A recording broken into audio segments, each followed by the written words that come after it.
Bonjour à vous et bienvenue dans cette nouvelle vidéo. Aujourd'hui on va parler de toiture végétale.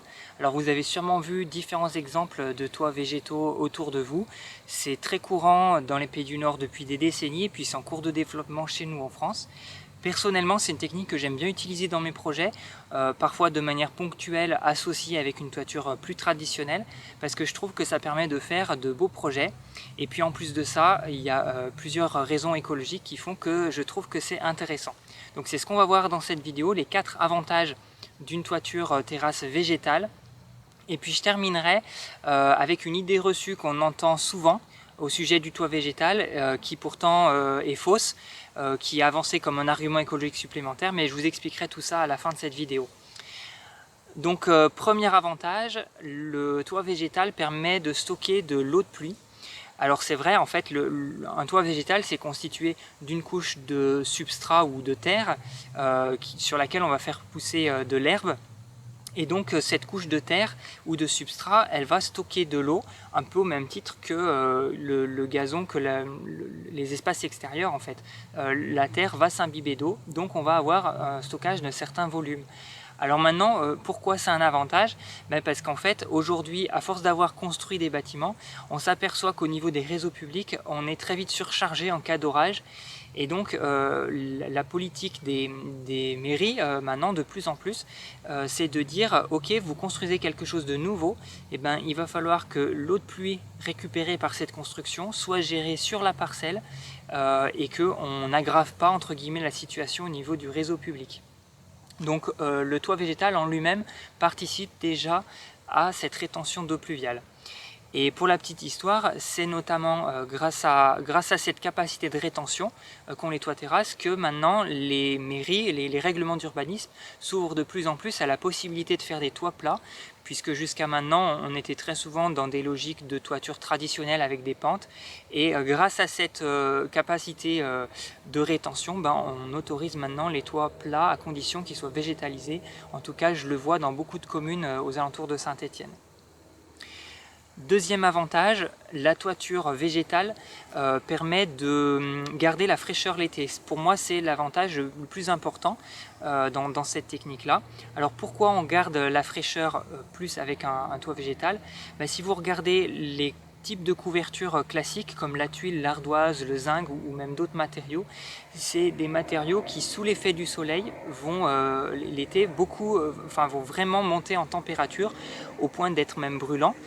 Et à l'inverse, un toit végétal, c'est un peu comme quand on marche dans le gazon chez soi, on n'a pas de problème à y marcher pieds nus l'été parce que ça reste à bonne température.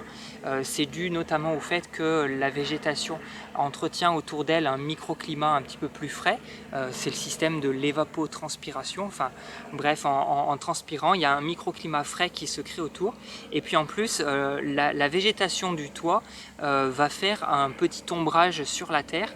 Et l'ombrage, c'est vraiment la stratégie numéro 1 quand on veut se protéger de la chaleur. C'est ce qu'on fait quand on est dehors l'été. On va d'abord chercher à se mettre à l'ombre, sous un parasol, sous un arbre, etc. Et donc c'est grâce à ça qu'on va avoir sur un toit végétal une surface beaucoup plus fraîche. Et du coup, automatiquement, on gagnera aussi en fraîcheur à l'intérieur du bâtiment. Troisième avantage, on peut dire qu'un toit terrasse végétal agit comme un dépolluant. Alors pourquoi? Parce que l'herbe, comme les plantes, comme les arbres, ils fonctionnent par photosynthèse. Donc c'est l'inverse de la respiration, c'est-à-dire qu'ils absorbent du CO2 et ils rejettent de l'oxygène. Donc vous allez me dire, avant la construction c'était déjà le cas, on avait déjà un espace vert qui fonctionnait comme ça.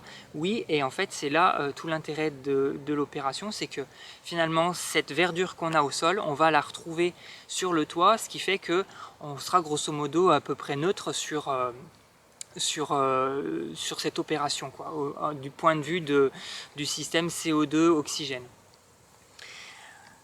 Quatrième et dernier avantage, on peut dire que le toit végétal est favorable à la biodiversité. Alors c'est surtout intéressant en ville parce que généralement justement on manque plutôt d'espace vert, et donc le toit végétal va permettre d'apporter une diversité des végétaux, et du coup ça va être favorable à la présence d'insectes et d'oiseaux. Et du coup je termine avec une fausse idée reçue. En fait, on entend souvent dire, comme justement un autre argument écologique, on entend dire parfois que le toit végétal, il permet de limiter les pertes de chaleur l'hiver. Ben ça, c'est complètement faux. En fait, ce qui permet de limiter les déperditions de chaleur, c'est les matériaux isolants. Or, un toit végétal, c'est de la terre et c'est de l'herbe. Et la terre, c'est un peu comme le béton ou la pierre, c'est pas du tout des matériaux isolants. Donc je pense qu'il y a un peu une confusion qui se fait dans l'esprit de beaucoup de gens. C'est que la terre, oui, elle a des très bonnes propriétés sur certains points. Par exemple, on a une bonne inertie. Je vous mets le lien vers une vidéo qui parle de l'inertie. Comme ça vous permettra de comprendre l'intérêt. Mais par contre, d'un point de vue capacité d'isolation, vraiment, c'est ridicule avec la terre. Donc un toit végétal, c'est comme n'importe quel autre type de toit, il va falloir de toute manière compléter par un vrai isolant. Voilà pour aujourd'hui, je vous souhaite une très bonne journée et je vous donne rendez-vous la semaine prochaine pour la suite de cette vidéo. On parlera toujours de toiture végétale, mais plus sous un aspect technique avec les différentes méthodes qui permettent de faire un toit végétal et puis comment ça se passe au niveau notamment de l'entretien de ces toitures, quels sont les avantages et les inconvénients dans chacun des cas. Et puis je soulèverai aussi un bémol d'un point de vue écologique qui fait que la toiture végétale n'est pas non plus parfaite à tout point de vue, comme c'est le cas pour beaucoup de choses. En fait, on a souvent des avantages mais aussi quelques inconvénients. Voilà, je vous souhaite une très bonne journée, je vous dis à bientôt, ciao.